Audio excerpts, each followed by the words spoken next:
In today's video, I am going to be breaking down Devin Booker and how you can play just like him. A lot of people are saying that he is the second coming of Kobe Bryant, so look forward to a future video comparing those two players together. But right now, let's get down and let's check out how you can also play like Devin Booker, one of the best players in the NBA right now. Okay, so in this first clip, what we see is him attacking the basket, taking a quick jump stop, and then taking a quick fade away. Let's really break this down because this is a very special move. Okay, so really quickly, what we see Devin Booker do is to see that top foot, and he's going to attack it through the legs, which then uses that leg to protect the crossover in case this defender was about to reach in, which there was enough space that he didn't have to necessarily worry about that. However, now he attacks the basket. However, when he is attacking, he is getting his shoulders lower than his defender's shoulders, and this will allow him to have a lot faster reaction time to attack that player. Now, when he's attacking, he takes a couple of big steps. Now, this is not just a regular big step. What we see is, if we were to rewind, go back one dribble, and then one big step, and then a jump stop. This is very important. A jump stop will, for one, allow you to stop essentially exactly where you want to go. However, it allows you to now use either foot as a pivot foot, which will now allow him to figure out what he needs to do to score on his defender. And what we see here is he takes a quick step back with his right foot, and that will allow him to then gather, kick that right leg out. Now, of course, he is fading backwards on his shot. However, what I really want to point out to you is the fact that he kicked his leg out to get his arm in line. Now, when you're shooting a shot, you always want to have your shoulder and elbow usually in line with the basketball net.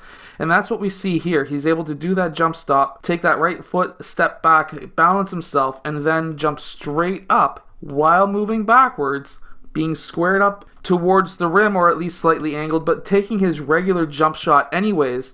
And of course, he makes that shot. Now, this next move is very, very good. He's getting a double team, and of course, he's got the screen and roll. He takes a quick step back, and he's able to jack that shot up and make it. However, this is actually very, very good. So what he does is, to be able to back off that defender temporarily, what he does is he takes a quick jab towards the middle that makes that defender move towards the middle of the court. Then he's able to push back, get himself behind the three-point line, get himself balanced. We can see that he goes straight up with his shot. This is a very balanced shot.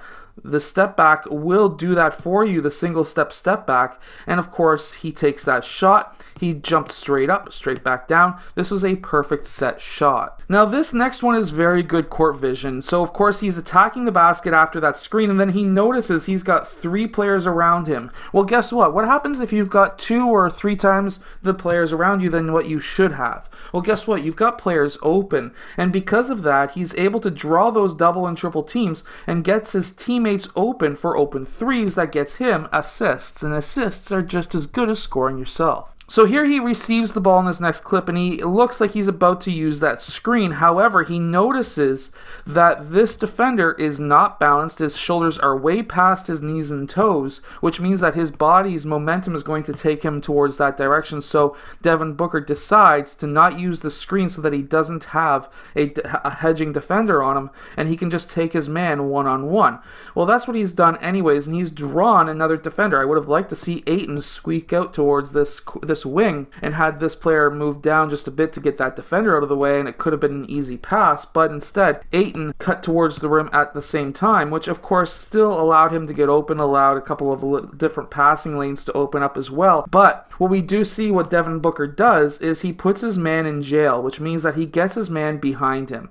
Anytime you can get your man behind you, if you've beaten him off the dribble and you can quickly get him behind you on your hip, there's not much he can do as a defender other than trying to get out of the way, because now he doesn't want to foul you. Well, guess what? You can take a quick step back like we see here, and that can create enough space so that you can get that shot off. However, at the same time, meanwhile, this defender is still trying to move away from you because, of course, he doesn't want to foul you. So being able to block that shot just makes it so much harder. So coming off the screen, he's actually pretty good as well. So after he sets that screen, he gets that ball and he attacks the basket. Now, again, he's always trying to put his defenders in jail, which means getting them behind him. Now, he could have easily went up for the floater, but he's seen that the inside defender of the 2-3 is starting to move up. And anytime, and of course, Ayton's really smart too. Anytime that Devin Booker knows that they're playing against the zone, he can drive towards the key. He knows that by getting to the high post,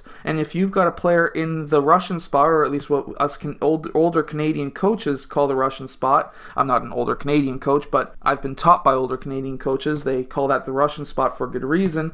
And basically what happens is, by getting it into the high post, you're bringing up the middle defender, and then basically by having a player in the Russian spot, which is the spot of the court where the Russians really killed Canada many years ago, and you can send up alley-oops to those players, and of course just easy free baskets. And Devin Booker really does like to put defenders into jail. Here he gets his defender on his hip behind him, and that just makes it so much harder for that defender to block, because now Devin Booker pushes off from the right foot onto his left, and now he goes left-right. He wants to kick that right leg out, and then he's able to then make that mid-range shot. Oh yeah, did you know that Devin Booker is actually a very good low post player as well? We can see that here, and this is why I always say to players, learn every position. Because by knowing the low post, you can have your mismatches in the low post, clear out those centers, and you can go one-on-one with a smaller guard or a smaller forward in the low post, and those are just easy points, and that's why Devin Booker is such a complete player. Devin Booker is also not afraid to take the three-point shot in transition, and there's actually a good reason why. So, you don't normally want to take the three in transition if you don't have other teammates around you, but in this case,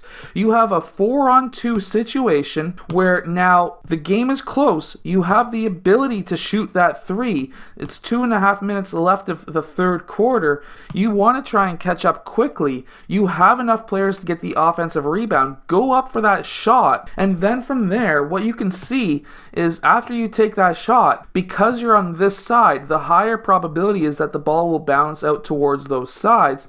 You're going to have multiple players who are going to be able to get that rebound. 3 against 1, if he did miss, would have been an easy offensive rebound. So even though this is not technically a good shot to take to most coaches, in this situation it's actually a good choice and a better choice, because now you can get your three-point option, and if you did miss, you're going to get the offensive rebound, at least 75% chance of getting that rebound. So that's what makes Devin Booker so great. He's able to put defenders into jail. He's able to shoot the shot that he wants to take by understanding anywhere on the court, whether it's a 3 mid-range or in the low post, that he can score in those positions, and then also in the transition game to have the court awareness as to when to pass or when to attack the basket, and in this last situation, when to shoot the three-point shot. Even though technically to most coaches it's a bad shot, he had the rebounding firepower to be able to get the rebound if he did miss.